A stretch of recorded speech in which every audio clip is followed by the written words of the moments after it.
je citerai pas les noms pendant que j'ai prié. Zamba hotel sangai pasteur moko bon. Na oloba munene po batunde ba mona pasteur kwa za munene fois en église munene na mbongo ebele. Pasteur moko ya munene. Mais pasteur on a batu ba mona ki ya munene mais azaka mosali ya Nzambe te. Na mona ki église neza na bon marché. Na mona ki liboso ya église ba tie sani mais sani wana ezaki na makila. Na moni pasteur Soazo leka avant qu'on en église Amélie Makila wana et sa femme si a salipé bongo. Ndé zambazo sanga au moni église au batu bakalisaka eze église ce n'est pas église. Ils ont logé à Satan et c'est pasteur ozo mona oyo azana bon marché église neza munene pasteur ope batu ba mona lokola asunga batu ebele mais zambazo sanga wana za kosunga te ezaka stratégie oyo diable a pesi donc ndenge diable a pesi soit pesi na gauche a bombi na droite ezaka pona ko nuire donc azo sacrifier ba vie ya ba fidèle ebele azo salela betoile ya ba fidèle ebele nzamba esinga na pesi a pesi 6 mois yo na mwasi na yo bobongo la motema sincèrement soki bobongo li motema sincèrement te frappe ya Nzambe ekozwa bino toza na mois de décembre Nzamba pesi bino 6 mois bo sacrifier ba vie ya batu ebele bo bebisi ba vie ya batu ebele Nzamba tikela bino temps oza na bon marché oza na église ya munene osungaka pe batu na ndenge Satan tinda me batu bakaisaka ezabola mezabola mote Nzamba lobi bongola motema yo na mwasi na yo sino te frappe ya Nzambe ekozwa bino ainsi dit l'Éternel nayaki komona mais moko invisible mais moko ezaki tellement ya munene et loboko wana na mona ki ezaki suspendi likolo boy et na pomme de main ya loboko wana ezaki ezo briller vraiment makasi il y avait une forte lumière na kati ya loboko wana à tel point je ne parviens même pas ya kotala yango et pendant que na kitisi mutu na zaku kotala yango te je priais toujours et le Seigneur me dit tombola mutu tala yango et na tali na bando tu na Nzambe mais loboko yo eza nini et na moni na loboko wana bakomi 3 écritures bakomi Dieu bakomi gloire et délivrance pour la RDC. Ndela bando tu Nzambe eza nini? Nzamba bando speaking arabi omoni loboko omoni lokolo. Likolo eza loboko na nga Nzambe. C'est-à-dire loboko na nga Nzambe yango ya etelemi na mboka oyo ya RDC. Donc c'est-à-dire Nzamba esinga loboko na eza likolo ya mboka oyo. Donc c'est-à-dire mboka o RDC esimbami na se na loboko na nguya na Nzambe.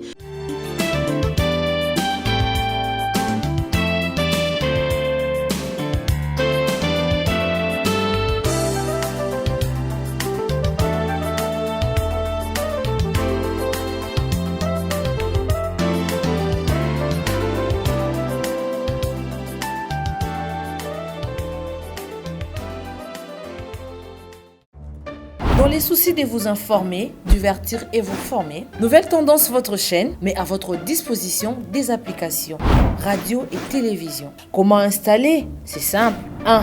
Rendez-vous sur Play Store ou App Store. Tapez TVNT pour la télévision et RNTFM pour la radio. Pour répondre à vos préoccupations, contactez les bureaux. Merci pour votre acte de bienveillance. C'est compliqué, mais en fait, Abraham... Vérité et réalité, votre magazine, très cher amis téléspectateurs, vous nous suivez sur Nouvelle Tendance Télévision, culture d'excellence au rendez-vous. Nous vous transmettons les salutations de la part de toute la grande équipe. Corneille et au four et au moulin, clin d'œil spécial à Gédéon, et mesdames et messieurs, parlons de la fondation Délé au cœur de la nation, ainsi que l'orphelinat Famille du cœur Christ Rédempteur. À travers cette opération, vous êtes sensible aux cris des détresses. Vous voulez soutenir les orphelins, les veuves, les démunis. Pensez à cette structure et certainement Dieu va tous nous bénir. Nous parlons plus en images et on se retrouve tout juste après. Tango nyonso molinganga nazalaki komona baninganga na baboti na bango nanga baparent baza te vinanga pasi. Est-ce que koko fait la baboti ezali sumu? Kozanga baboti est-ce que ezali sumu? Voilà, na ko pesa bino message. L'orphelinat Christ Rédempteur. Et ana posa lisungi na bino. Tala musala munene zo sala pona bana. Tala musala munene sala pona bana oyo. Mokile tiki ebwaki. Mais nzamba termine nzelo orphelinat oyo pona ko encadrer bana oyo. Yaya lisungi na yo to ana ngoposa.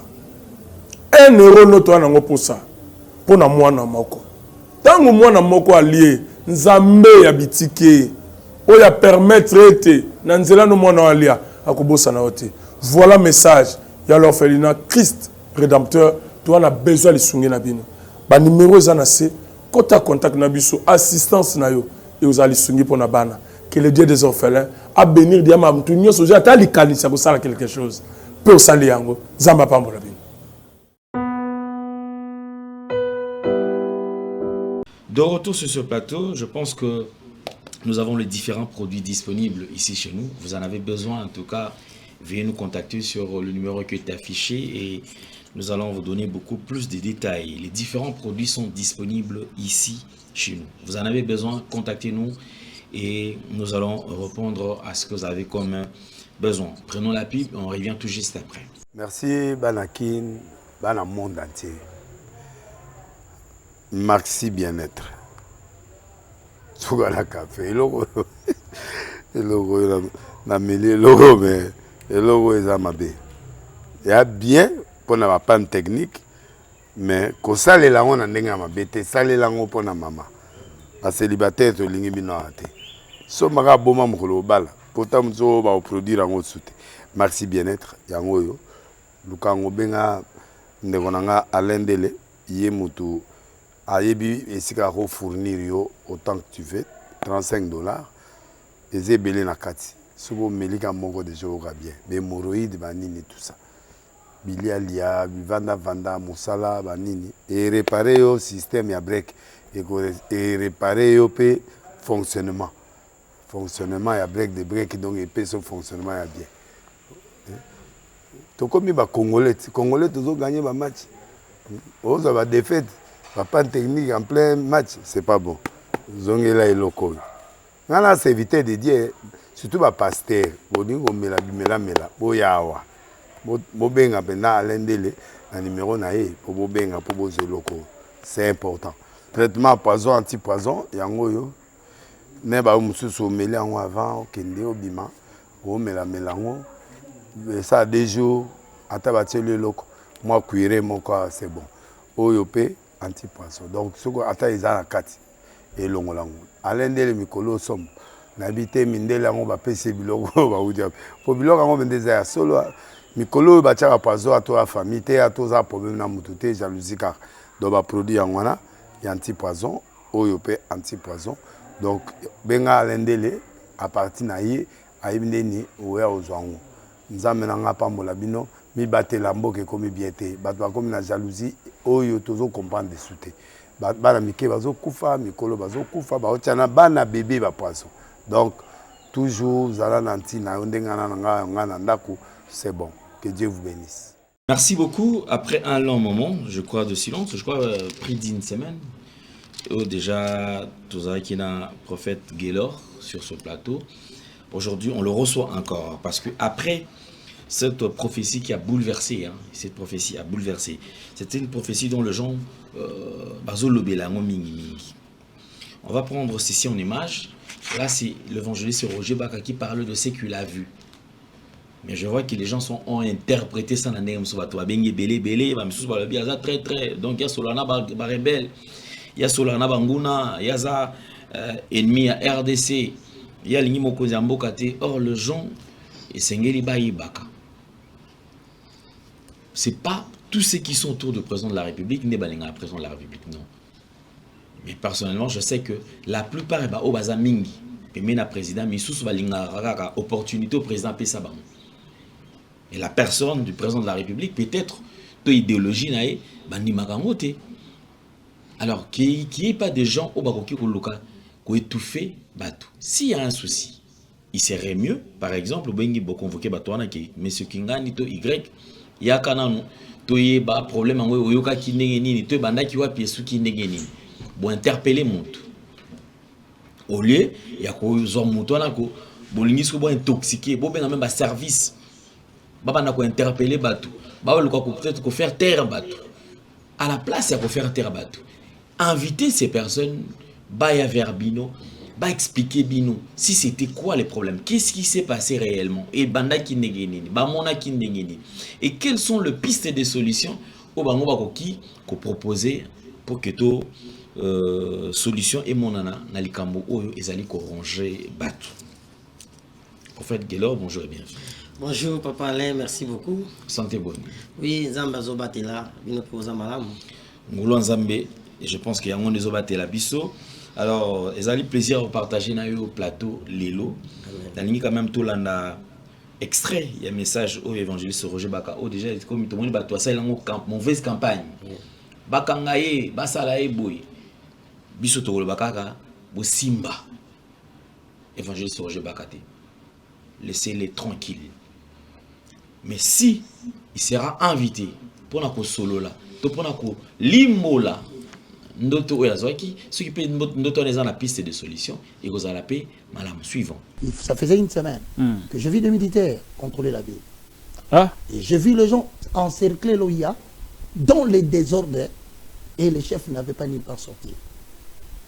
Je pense que certainement l'Éternel nous prévient. Comme je ne cesse de le répéter, les mêmes sons, je ne fais que changer de forme. Je ne suis pas le seul qui a vécu cela. Excusez-moi, vous avez vu des militaires dans la ville. Ils ont pris le contrôle de Kinshasa. Les militaires ont pris le contrôle de Kinshasa. Et ensuite, j'ai vu beaucoup les gens étaient nombreux, ils ont entouré l'OIA, là où restent les chefs. Les civils ou les militaires? La population, les militaires, ils étaient là nombreux. Ils ont entouré, ils cherchaient à entrer. Le palais où se trouvent les chefs. Pour y faire les désordres. Faire les désordres au palais présidentiel. Ouais. Enfin, je pense qu'il est mieux pour le président de la République, pour un instant, qu'il délocalise là où il dort. Vous demandez au président de changer d'endroit. Qu'il ne dise à personne qu'il y ait une équipe restreinte du 13 jusqu'au 31 décembre de cette année. Le président doit changer les lieux du 13 au 31 décembre. Parce que d'après ce que vous avez vu, il y a un coup contre lui. Le lieu est ciblé. Là où le président est ciblé. C'est ciblé. Je ne te le dis pas seulement. Je m'abstiens de citer le nom de 2 personnes qui sont dans les alentours du chef. Je leur ai dit. Vous avez appelé 2 personnes autour du chef pour leur dire... Peut-être s'ils me suivent, ils vont dire oui, Baka nous a dit. Vous leur avez dit quoi? Je leur ai dit, faites de votre mieux pour sécuriser le chef. Pourquoi moi je le dis? Il y a certaines personnes qui disent ceux qui vont attaquer, va attaquer. Frère, c'est parce que vous ne comprenez pas quelle est la grandeur du complot contre la République démocratique pour nous faire reculer de 20 ans.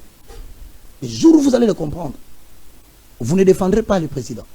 Vous prierez pour que le pays soit serein jusqu'à ce qu'on aura de nouvelles élections. Merci beaucoup. Il est demandé officiellement par le moindre de tous, le plus petit de tous les serviteurs de Dieu, pour le bonheur du Congo, soyez très prudents, vous qui assumez la sécurité du pays. 2, réfléchissez comment vous allez le faire. Moi, je ne sais pas comment vous allez le faire. Mais organisez-vous de manière à rendre le lieu du sommeil du chef de l'État difficile à être repéré, pendant que tout le monde sait qu'il est à l'OIA. Développez avec votre intelligence que vous avez, comment vous allez le faire, car cette parcelle est ciblée. La présidence de la République est ciblée. Là où dort le chef de l'État. Très bien. Et Dieu dit, je parle tantôt d'une manière, tantôt d'une autre, mais vous n'y prenez pas garde. Dieu parle par des visions, par des songes. Lorsque les hommes sont plongés dans un profond sommeil, il place les sceaux à ses instructions. Prenez-vous en charge. C'est un message sensible. Hein? Mon frère, si Dieu est pour toi, il te préviendra toujours de toutes les attaques de mon détenir. Patrick Lokala, vous savez, c'est parce que vous n'observez pas. Vous savez, c'est monsieur qu'on appelle le président de la République. Ouais. Il a échappé à combien de complots? Moi, je sais faire la lecture. J'ai dit que Dieu avait donné une mission et j'avais rêvé qu'il sera président. Et je vois comment le temps n'est pas arrivé, on cherche à lui ôter la vie. Et l'Éternel agira toujours pour les protéger. Pourvu qu'il ne s'éloigne pas de la mission que Dieu lui a donnée. Mesdames et messieurs, à vous qui êtes des chrétiens, prions beaucoup pour le mois de décembre aussi. Prions pour la nation et veillons à ce que les ennemis qui cherchent à tout prix de reprendre le contrôle de la RDC et de nous retourner en arrière, comme Patrick Lokala avait prié dans Psaume 25, que nos ennemis ne se réjouissent pas à notre sujet. Car tous ceux qui espèrent en l'Éternel ne seront jamais dans la honte. Que Dieu bénisse la République démocratique du Congo. Merci beaucoup, Roger Baka, le révérend. Merci beaucoup. réaction aux alanines, comment on attend peut-être comme sous mon salle n'a jamais mon message, mais il est quand même sous bateau interprétant mon anding. Ok, oui, papa, les mal, c'est quoi avec notre pays? Bon, on a condamné mingi mokonzi mboka te, mais entourage nae. Oui, batu mingi baza pembeni ya président de la République, lorsque likambo ebimi, bango ba lukaka ba interprétant na ndenge na bango pour na ba garder o ezali d'intérêt na bango. Or, message état que prophétie lobelaka 3 temps. La prophétie zolobela passé, ezolobela présent et ezolobela futur. Bon, mingi na biso, mingi na nouvelle alliance, mingi tout ça parce que la Bible dit Dieu ne vous souvenez pas aux événements passés quand j'ai fait les choses nouvelles. Mingi tozolobela mingi présent et futur. Et lorsque Moussali Nanzambe a vu le message, a lobby na moni bazo préparer coup d'état. Oh, message ezolobela futur. Et salamité, ezolobela futur. Or, na kati ya bonzambe moi étant que prophète, bit ya prophétie soki nzamba talisi mutu eloko moko ezala ya malamu to ya mabe, ezala ka avertissement ya nzambe. Donc nzamba zoko avertir mutu soki ezelo ka mabe que la personne a telema asambela pour que eloko wana mabe sanini esalamate. Et soki ezape ya malamu a telema asambela pour que ya malamu wana esalama. Et lorsque l'homme de Dieu a eu le message, il a lancé. Et le problème est zanini. Entourage à président, ton président de la République, il faut pas bengayer, soit organiser prière, ba Nzambe, langage Nzambe na kati ya likambo wana ezanini. Et lobi te kake coup d'état salamelier. Mais eza loko ba lobi à l'avenir, na venir. Donc pour dire que lelo soki ba télévision za ba directive to ba orientation, on Nzamba opesa ba koki ko sambela pour que loko wana salamate. Donc eza lo moko eza préparé. Mais malheureusement na mboko la biso komba tebele ba linga ko faire plaire na président, ba tout ba mona bangonde ba linga ka président de la République ko le kabatu nyonso, un message ezibini mo ba bani ko interpréter ko luka ba menace. Or ce n'est pas bien. Dieu a parlé. C'est ça. Alors, Dieu a parlé. Ezali nous transmettre message au pas nzambe, au pas na été. Et un message ya zui. Et kozala malamu ba bengi sa mutu ba yoka. C'est ça. Pour yenda yokaki, alimole la bango. Comme ça, ba zone d'homme rekoki kolon. On a place ba bandol kana no mutu bo entendre na noter bo lingi bo banda ko menacer. Merci na ndeko na biso Christian Bosembe. Oyo azwaki temps ya koyoka ye alobi te yaka to solo la to yeba likambo ezani. Et on a appris d'ailleurs comment est-ce qu'il a été invité na ba bisika belé pour ameka un peu ko solo la ameka ko expliquer makambo lekana ki ndenge nini. Merci. Mais ba no ba tout o bazaki na idée déjà ko sala mabe, ils ont échoué parce que plan na bango échoué ki. Ici ko ba bengisa ki mbango pour pas bloquer ba comprendre te mais bien copé bimité botika ba libérer. Ezali malamu mingi donc tout ce pela kaka na message à malamu. C'est ça mabe avec les gens wana. Donc ta message à mabe to yoka yango kaka. Ézéchiel ça doit qui message à mabe papa na ngai. Le prophète Esaïe aye ko yebsa lobi o kufa. Et ça qui message à malamu te alobi ozo kufa. Pesa mitino na ndako na po ozo kufa. Ézéchiel silo ça du message wana. Amenasa ki prophète Esaïe te. Asambeli Nzambe alongoli liwana abakiseli 15 soki asambela kiti soki Esaïe la ki message te Nzambe nga bakiseli 15 te il allait mourir. Mais chez nous ici soki mutu azui message ya mabe et comme il y a ba menace. Or ce n'est pas ça. Ils ont bon côté.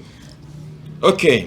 Alors je pense que to komeka un peu ko kota na message parce que yope ozali moko ya ba oyo ba kozwa message mingi na makambo tali RDC ba congolais ba lembi. Comme une phase ba mituna mais juste ba prophétie bozolo ba memaka bozolo ba tozo vivre pe en muti zala eleki passe eleki ba difficulté eleki même si le président de la République azali ko changer parce que ali azali garant de la nation mais to ba te ki na secteur nyo sur monde azali ko salater azana bato azali ko accompagner na vision wazana yango mais aussi tout ka bazu moto ba cheboy libanda azolo ba mingi ba pese poste au ko kambate libanda azo critiquer ba pesi bisika alali ako sala elo ngote esengeli toye ba nini ezali ko bloquer développement ya RDC pour permettre surtout que des liboso message nini oyoyo tambola ngolelo. OK, merci beaucoup papa Alain Dele, merci beaucoup na batunyo so bazolanda biso ba landinyo sur nouvelle tendance Zambé a pambola bino et nazwa ki ba message ezaki belé mais par la grâce de Dieu to ko batami balé au misato. Les premiers messages que j'ai reçus pour le pays pendant que je priais nayaki komona mais moko invisible mais moko ezalaki tellement ya monene et loboko wana namonaki ezalaki suspendi likolo boye et na pomme de main ya loboko wana ezalaki ezobriller vraiment makasi. Il y avait une forte lumière na kati ya loboko wana à tel point je ne parviens même pas ya kotala yango et pendant que nakitisi mutu nazako kotala yango te je priais toujours et le Seigneur me dit tombola mutu tala yango er natali na bando tu na nzambe mais loboko yo eza nini et namoni na loboko wana bakomi trois écritures bakomi Dieu bakomi gloire et délivrance pour la RDC. Nde na bando tuna nzambe eza nini? Nzamba bando speaking alobi omoni loboko omoni lokolo. Likolo eza loboko na nga nzambe. C'est-à-dire loboko na nga nzambe yango ya etelemi na mboka oyo ya RDC. Donc c'est-à-dire nzamba esinga loboko na ye eza likolo ya mboka oyo. Donc c'est-à-dire mboka o RDC esimbami na se na loboko na nguya na nzambe. Nzamba zo sanga omoni na deuxième écriture bakomi gloire. C'est-à-dire na lingina éclater gloire nanga na kati ya mboka oyo ya RDC. Nzamba esinga monde bakomi gloire, c'est-à-dire na lingina éclater gloire nanga na kati ya mboka. Et na troisième écriture bakomaki délivrance. Nzamba esinga ke tango ya délivrance pour na mboka na biso esi ekoki. Nzambe alingi sikoyo amema mboka oyo na délivrance. Donc ezaki message ya liboso nazwaki message alini baye na kiozwa ezaki pona gouvernement pe na mokonzi mboka namona ki koto yo na mboka na biso na Kinshasa bakomi échec pe batu bazaki na mawa makasi mais na ngambu ya ba rebelle bazaki na esengo bakomaki victoire nde nazotu na nzambe pourquoi nzamba zo ebisanga na lancer message na ba congolais pe na mokonzi mboka ezanelo moko ezo préparer na ngambu ya ba rebelle po ba humilier biso awa na Congo et nzamba zo ebisanga ya ezana humiliation moko ya makasi ezo se préparer pour na mokonzi mboka pe na gouvernement en place et humiliation ne kosala ki na ngambu ya ba rebelle et kozala victoire donc na ngambu na bango et kozala victoire mais na ngambu ya Kinshasa pe ya gouvernement pe ya mokonzi mboka et kozala humiliation nde nzamba zo yebisanga na yebisa mokonzi mboka akeba ayoka mongongo na Nzambe akende ko consulter Nzambe za makambo Nzambe akolobela ye na mois o ya décembre afin que humiliation wana ezalate soki a consulter Nzambe te asali pe makambo Nzambe akoloba na ete ya humiliation moko ya munene o ezo se préparer et na ngambu ya rebelle ekozala victoire. Donc eza des messages wana na nazwaki papa Alain parce que un message ça moi ebele vi que média ezaka likambu ya ta na lingaki to lobela na des messages wana ezaki très important. Voici les messages que j'avais reçus de la part de Dieu, ainsi dit l'Éternel. Donc avant on a passé au deuxième partie, je voudrais quand même te mettre un peu ko expliciter. Oui. Ce qui ont ko interpréter message ezolo badeni. Omoni bandeko oyo bazali ko bundisa biso. Oui. Donc ceux qui ba directive oyo ezali a kozwa bazu ya ngote ya risque bato wana ba se ba continuer ko sepela. Amen. Oui, c'est ça. OK. Et va continuer pour conquérir. Donc ezana ba directive oyo esengi mokonzi mboka asala yango pour na ko stopper avancement na bango wana. Donc aussi longtemps asali yango te il peut pas empêcher bango ezate parce que déjà spirituellement na moni ba commis victoire. Donc voilà. OK. Deuxième message. Oui, deuxième message on a lobby ezaki ya loboko oyo na mona ki loboko na ngoya na Nzambe, les Nzambe a lobby qui est temps ya délivrance pour na mboka ekoki. Donc c'est-à-dire Nzambe azotalisa biso, azolobela biso ba congolais to longola kobanga to espérer encore. Donc il y a un message à espoir parce que na moment oyo peuple congolais entier tout limbi. Peuple congolais azokufa mingi. Peuple congolais azoliate tout ne marche pas. Et Nzamba yé pour appeler sa biso sous espoir que tant où il y a délivrance et coquille. Parce que ils allara toujours na chemin. Ils allara soupe comme on a vu il faut les canamo un moment quand il y a souffrance, un moment quand passe pour kota na kati ya gloire. Et lorsque Nzamba dit que gloire na ezo se manifester, biso to tika la place aux Nzamba tiki biso koto palper gloire wana parce que Nzamba zolinga a éclaté gloire na kati ya mboka na biso. Voilà. OK, merci beaucoup. Alors, quelles sont les dispositions où les bandeko bazana ba zone occupée bazana? Bandeko net ya biso ya Congo. Congolais où bazo vivre dans la zone où ils allaient occupés. Oui, ba territoire où ils allaient occupés par bandeko bazali ko bonisa biso. Oui, ba disposition au bat bako zo mingi bon population azo bundate.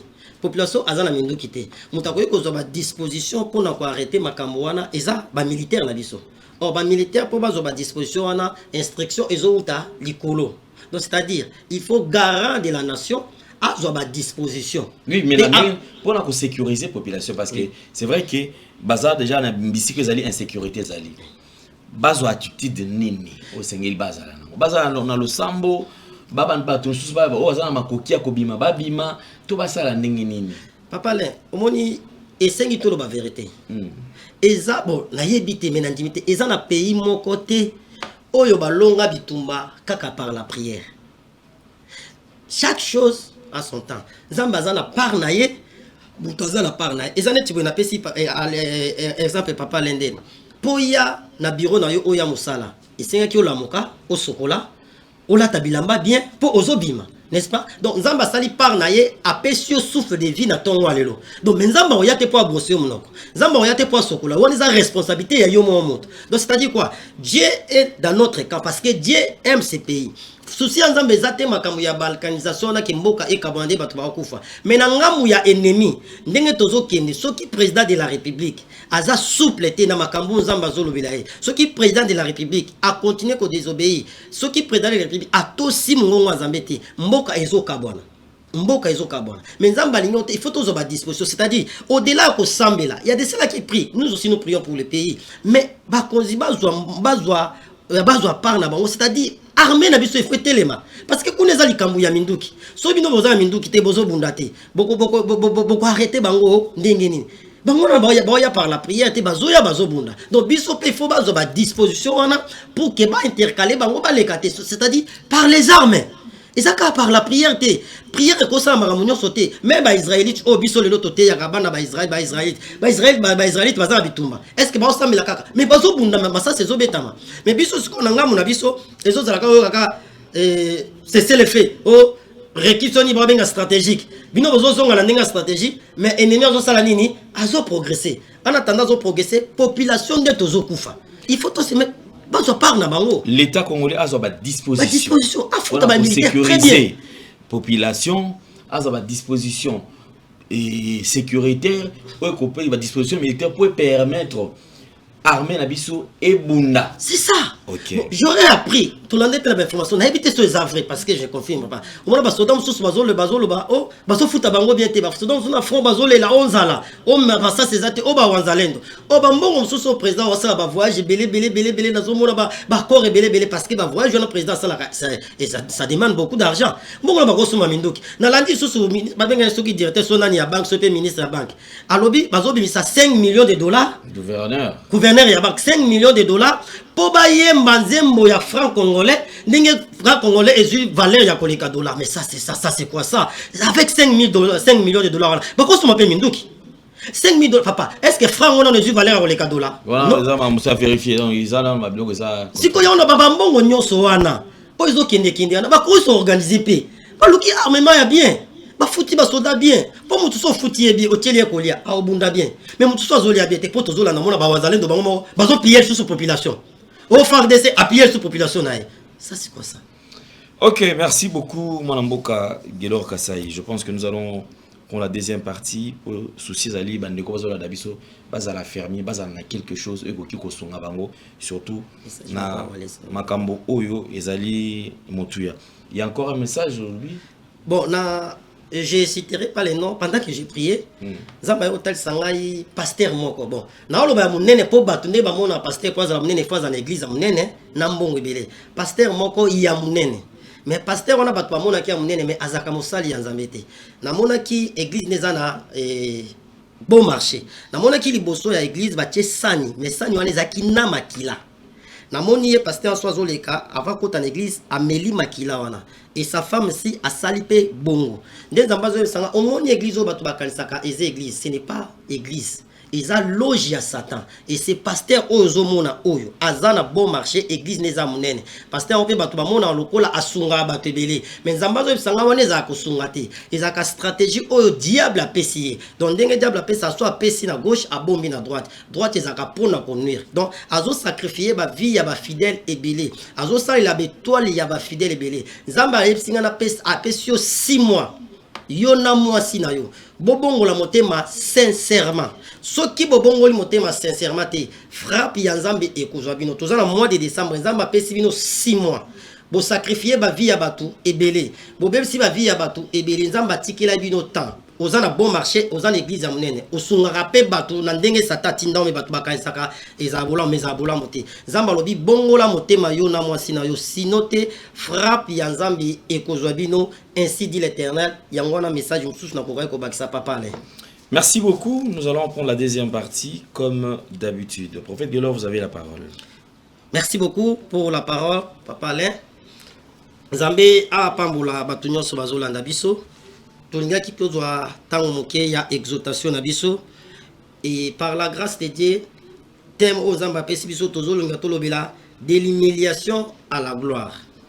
De l'humiliation à la gloire. Bien-aimé dans le Seigneur, ce que tu dois savoir dans ta vie, na vie ya mutu. Ezana babiloko mususu. Ezana ba parcours mususu pour mutu akota na gloire, il faut aller na humiliation. Ezana ba parcours makamususu pour ozoyango, il faut passer par l'humiliation. Yango nzamba yebisi biso l'humiliation à la gloire. Nalina yebisa mutu moko zolanda biso. Ozolekisa ba moment moko ya humiliation. Ozoleka moment moko ya humiliation même yo moko ozokoka ko supporter moment wana te. Mais laisse-moi te dire ceci, nzamba permettre ba humiliation mususu pour akotisa yo na gloire na ye. Nzamba permettre ba humiliation mususu pour accéder na gloire na ye. Bien-aimés, souvenez-vous l'histoire ya notre Seigneur Jésus-Christ. Aleka na humiliation pour aleka na gloire. Sans plus tarder, nous lisons la parole de Dieu. Nous sommes dans le livre de Ésaïe chapitre 59, les versets 1er à 4. Nous sommes dans le livre de Ésaïe chapitre 53, les versets 1 à 4. Donc, Ésaïe chapitre 53, les versets 1 à 4. J'ai lu la parole du Seigneur. La Bible dit ceci. Qui a crié à ce qui nous a été annoncé? Qui a reconnu les bras de l'Éternel? Il s'est levé devant lui comme une faible plante, comme un rejeton qui sort d'une terre desséchée. Il n'avait ni beauté, ni éclat pour attirer nos regards, et son aspect n'avait rien pour nous plaire. Méprisé et abandonné des hommes, l'homme de douleur et habitué à la souffrance, semblable à celui dont on détourne le visage. Nous l'avons dédaigné, nous l'avons fait de lui aucun cas. Cependant, ce sont nos souffrances qu'il a portées. C'est de nos douleurs qu'il s'est chargé. Et nous l'avons considéré comme puni, frappé de Dieu et humilié. Parole du Seigneur. Bien-aimé dans le Seigneur, ici on nous parle de l'histoire de Jésus-Christ. La Bible dit, il avait ni beauté, ni éclat pour nous attirer. Bien-aimé dans le Seigneur, parce que batu balinga kaka o ezo frappé na misu. Batu balinga kaka eloko ezo ko attirer bango. Or ezana dani mo babi, tout ce qui brille n'est pas l'or. Bien-aimé dans le Seigneur, Jésus-Christ n'avait pas, il avait ni beauté ni éclat pour nous attirer. Il était abandonné, il était humilié, il était rejeté des hommes. Mutu moko te andima Yesu, parce que même kobota manaye abota mana ndaku ya bibole ya bapate. Mutu moko andima ete. Tango zoba ke il est le roi. Mutu moko akoka kondima ete. Il s'est passé na ba moment ya ba humiliation, bien-aimé dans le Seigneur. Même sa mort sur la croix de Golgotha. Oh, en Israël, bien-aimé dans le Seigneur, le roi ya ekulusu. Ezaki préparé pour na ba malfaiteur. Ezaki pour na ba brigand, pour na ba tomabe. Mais lui qui était Dieu, lui qui était l'incarnation de Dieu, il a accepté de passer par la mort de la croix. Ezaki liwomoko ya humiliation, bien-aimé dans le Seigneur. Ba cracher sur lui, bien-aimé dans le Seigneur. Ba latisa e kochanzube na mutu. Ba Jésus a passé des moments de humiliation sur la terre. Même au jour de sa mort sur la croix, il y avait des brigands tout autour de lui.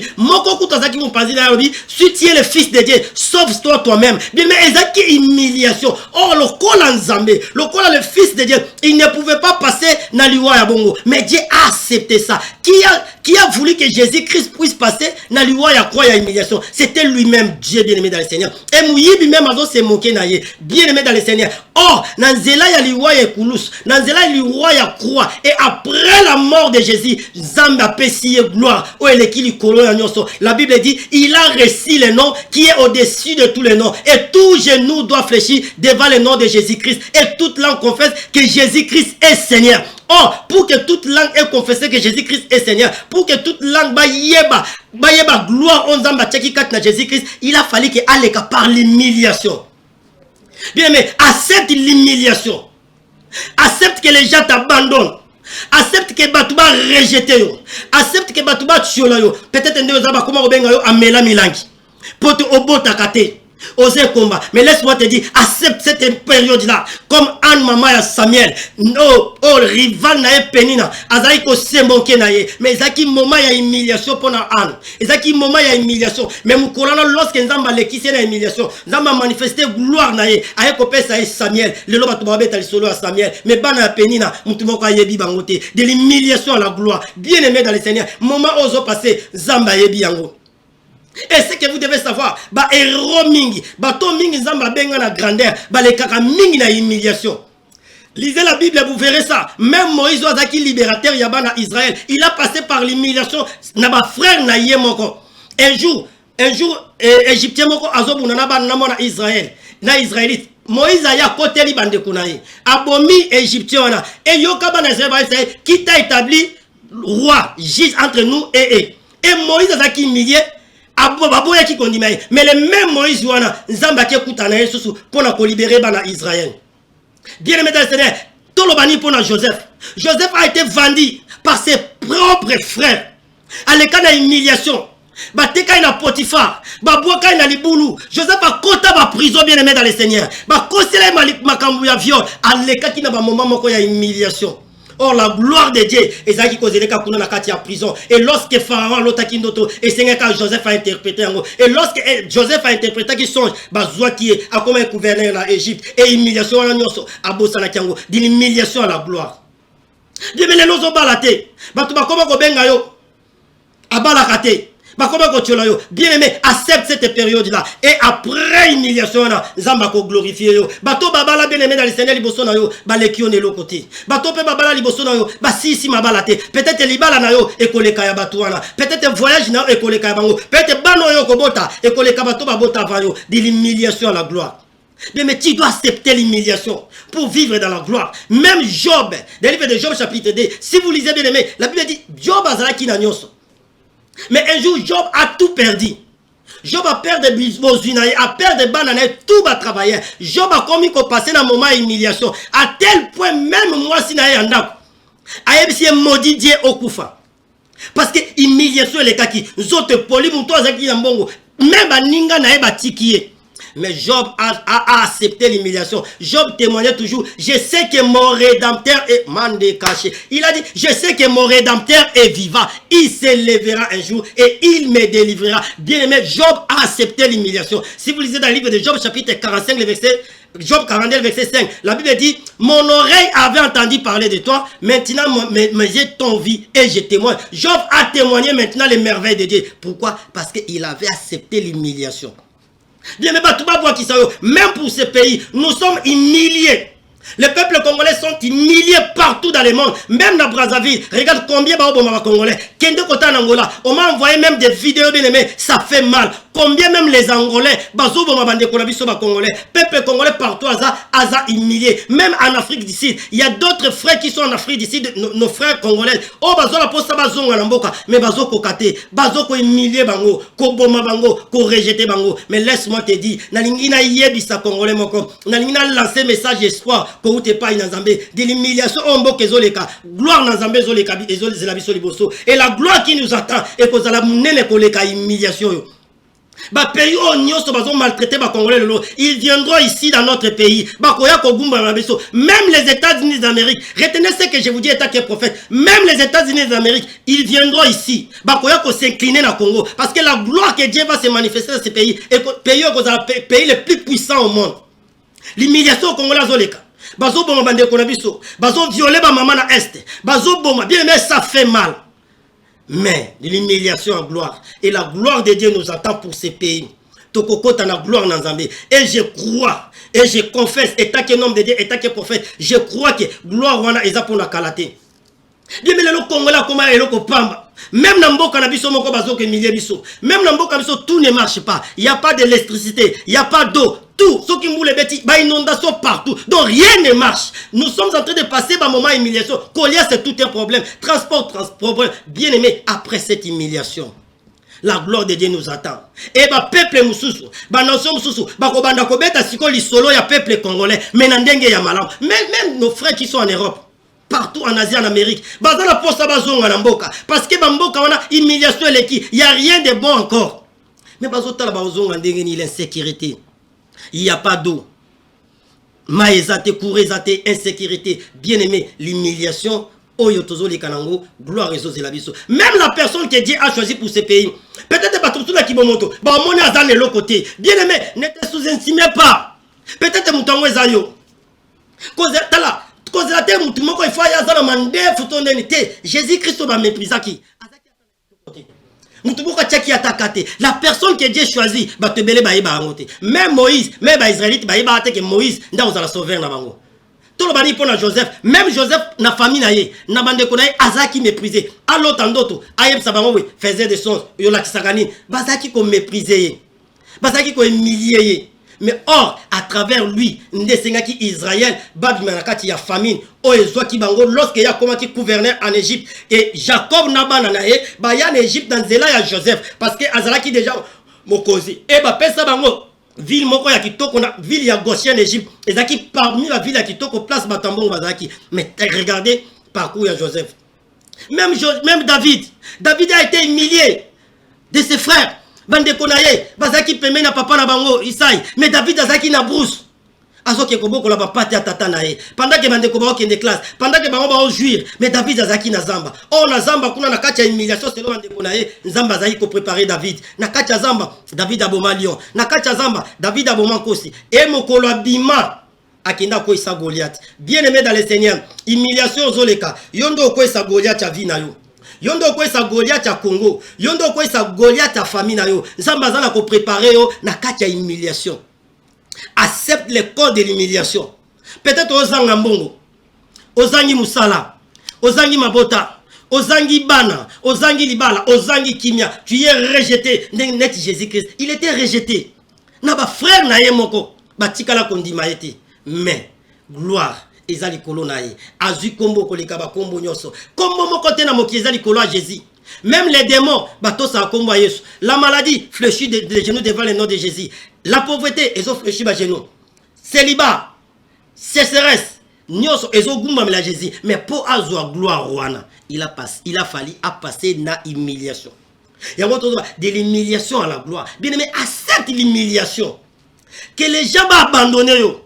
Batuba finga yo la kisakanini azane lokote alaka biente abala raté poani azo voyager te poani azo salate poani abota raté. Accepte ça. Accepte balo bana yepe. Est-ce que yepa na eloko malamu ko bima? Bien aimé, tina teza na tini pa ya Zambi. Jésus-Christ, il n'avait ni beauté ni éclat, mais c'était lui le sauveur. Mais aujourd'hui, tout le monde parle de Jésus-Christ, mais regarde sa vie. Abotama même na kachandaku ya banyama ya bibwele. Abotama même na papa ozaki charpentier. Abotama na mutu mbongo te. Bien aimé dans le Seigneur, ozala mutu moko mbongo te. Ozoluka musala na mboko ekoma pose musala, il faut za la mwana ya. Il faut za na ba relation. Pour tout basungo il faut za ba relation. Mais laisse-moi te dire, humiliation ozole kalelo, lobi gloire ezozela yo. Alléluia. La gloire de Dieu nous attend. De l'humiliation à la gloire. Nous attendons le roi divin. Et nous savons que la personne que Dieu a choisie, yenda comme mabiso na kati ya gloire wana. Et ce pays, tous autres traversé déjà moment moko, to limito kota na kati ya gloire. Bien mais à chaque fois na vie na yo, même na vie à nation, sous comme on souffrance c'est comme bakisa mamakase, yeba ke na moment wana nde délivrance yaka. Neti Congo, pour le moment, rien ne marche. Ndeza bo sombu le beti pour le lombu le beti. Ndembu le beti, banzela nyonso eza ko beba. Mboka nyonso eza ko zinda. Mais to yeba, délivrance na biso eza mosikate. Délivrance na biso eza mosikate. Pendant que ba congolais bazolela, kolia passe comme la passe nyonso passe. Nyonso coup d'état ko boma na est bazoboma awa criminalité, n'en parlons même pas kuluna. Ntozo tambola eloko ayemo maza na sécurité. Bien-aimé za ba moment oyo tozole kanango et ba moment oyo ezo qui est déjà vers la fin. Moi je crois à la puissance de Dieu et je crois à la parole de Dieu et je crois que humiliation on zambazo l'exabiso est commis presque na soka. Na nina yebsa mutu moko zolandanga. Humiliation oyo zo traverser et comme presque na souka. Numéro n'a plus 243 85 41 59 230. Osala pour sa prière, osala pour sa consultation prophétique, osala pour sa orientation. Benga biso bien aimé dans le Seigneur. To sambe la pona tina na yo. Zambe akosala quelque chose. Zamba kolongola humiliation na vina yo. 085 41 59 230. Zambe ya lola akolongola humiliation na vina yo. Bien aimé dans le Seigneur, l'humiliation à la gloire. Gloire na Zambe zozela yo. Zambe apambola bino, Zambe azong sebele bisika bino sobozwami. Bien aimé dans le Seigneur, Tonga to pesa communiquer na message moko Nzamba lobaki pour les gens oyo bako travailler na Wen Tedji, que ce soit des femmes ou des hommes. On avait déjà prophétisé to pesa d'aba message o bato balanda biso ndenge to monaka roi divin avant dina trône na ye et to monaka azo tambola azo kota na ville na cheval blanc et na pembe na ye ezaki basi na mibali bazaki ko tambola na ye. Donc c'est-à-dire lorsque Wen divin roi divin akoya akozwa trône, il va travailler avec des femmes et des hommes. Et Nzamba Singa Batu, oh, nous sommes travailler dans le roi divin.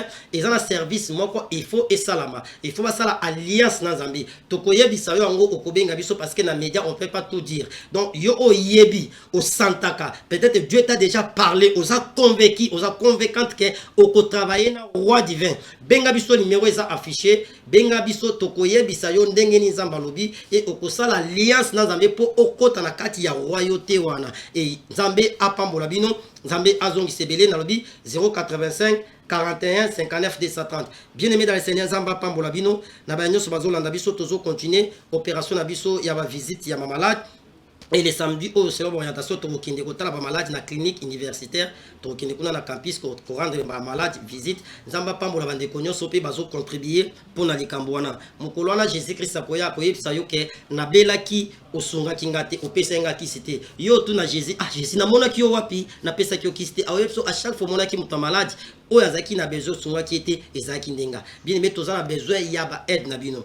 Parce que ça nous demande beaucoup d'argent, je sacrifie beaucoup, mais les Nzambe yomoko akozongi ça. Bien aimé yo o lingo contribuer pour la descente tout ça les samedis au bengi biso obi ke contribution nga pour na maladie yango yo. Contribution nga même sucre, même bongo oyo bo misata maladie moko be mi balé parce que l'hôpital est belé tozo qui est tozo kuta ba maladie et belé msuba kangi bango kuna pona ba mbongo ko bimezate au mona mère de la famille akangami kuna moya bimezate ba msuba $50 ba $100 ba mbongo msuba mike ba 20 même. Bien aimé soki na zela na yo au lobby même obimisa maladie moko be mi balé to sombe la même moko sukali Nzambe akozanga pambola ote ezaba bilo msusu na zela Nzambe bien aimé tu peux prier Dieu te donne ezaba msusu ezosenga kaka osala acte moko. Donc benga biso n'hésitez pas parce que to somba rapina ba bible ko pesa ba maladie msuba bible batanga yango eza malamu benga biso tinda biso contribution na yo.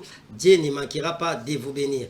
Ton lobby est toujours qui est samedi le numéro est wana on participer na de démarche où il y a malade les samedis tinda biso contribution na yo Nzambe akozanga ko pambola te toujours continuer ba message eza tellement ébélé mais médias eza likambu ya tant quand nous passons comme ça nous payons de l'argent bato bazo benga prophète ozo les ka sauter faut les ka règlement pour la exhortation bien mais les médias c'est l'argent, l'évangile c'est gratuit mais l'évangélisation c'est de l'argent. Pour passer ici ils ont des comment aux États-Unis ndi muto a fouté les biso médias donc Nzambe apambola que je peux pas citer les noms tous appel na besoin ba lisungi na mino pour na ko soutenir mosala Nzambe pour na ko lekala mission Nzambe apambola bino na bien ba oui bazala pour ça va travailler na roi divin binga biso motoza pour ça consultation prophétique oza pour ça prière délivrance famille ndenge nyoso binga biso on va prier pour vous. Moi le prophète Guélo je n'ai pas de conditions, mon numéro c'est plus 243 85 41 59 230. Nzambe apambola bino bien aimé dans le Seigneur ceux qui est Christ azongité to komona mbalasima et priez aussi pour moi parce que je suis l'objet il y a ba menace d'une manière ou d'une autre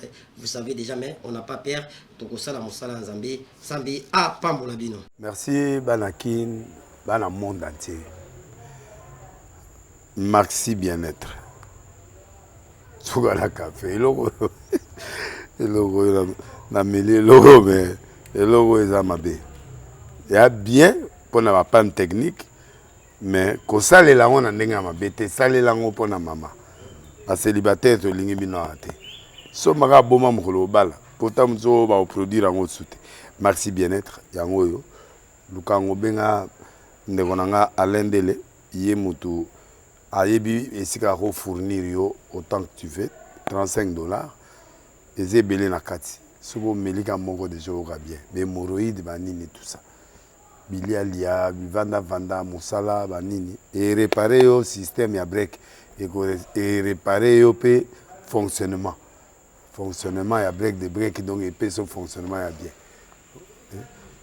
To comme ba congolais toujours gagner ba match on va défaite pas technique en plein match c'est pas bon zongela eloko ngala c'est éviter de dire surtout ba pasteur boningo mela boyawa bo benga pena alendele na numéro na e po bo benga po bo zeloko c'est important traitement poison anti-poison yango yo ne ba mususu meli yango avant okende obima omelamela yango ça 2 jours ata batie leloko moi cuire moko c'est bon oyo pe antipoison donc soko ata eza na kati elongola yango alendele mikolo somme nayebi te mindele yango bapesi biloko baudia po biloko yango mende eza ya solo mikolo oyo batiaka poison ato ya famille te atoza problème na mutu te jalousie kaka donc baproduit yango wana ya antipoison oyo pe antipoison donc benga alendele à partir na ye ayebi ndeni oya ozwa yango nzambe na nga pambola bino